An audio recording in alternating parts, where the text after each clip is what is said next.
ఉండవలసిన స్థితిలో ఉండవలసిన వాళ్ళు ఉండకపోతే కలసి మెలసి విత్ తులసి వాళ్ళు ఉన్నప్పుడు ఈ జలసి గలి సంతోషంగా ఉండడం అనేది అది మన స్వాభావికం. ఏడవడం మన స్వాభావికం కాదు. ఎందుకంటే వేదం ఉపనిషత్తు చెప్తుంది ఆనందమయోభ్యాసాత్ అంటుంది.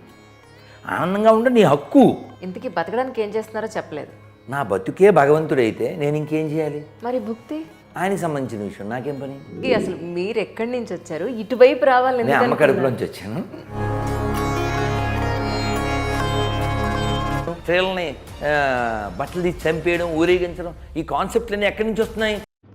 నమస్కారం అండి. మీ పేరు ఊరు తెలుపగలరు? మీరు ఏదో వీడియో పెట్టారు మణిపూర్లో జరిగిందని. ఎవరెవరైతే అలా చేశారో వాళ్ళందరినీ కూడా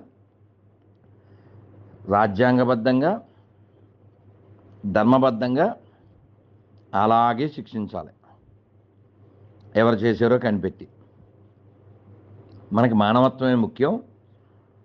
ప్రాంతము, మతము, కులము, జాతి, రంగు, భాష కాదు. ఈ మాటకి మీరు అంగీకరిస్తే రిప్లై ఇవ్వండి. చాలా సంతోషం అండి. మంచి మాట చెప్పారు. ప్రేమించిన వాడు దేవుని నిలుగుడు. ప్రేమించాలి. కనబడే ప్రతి వాళ్ళని ప్రేమించాలి. అప్పుడు కనబడిన వాడు మనల్ని ప్రేమిస్తాడు. అంతే.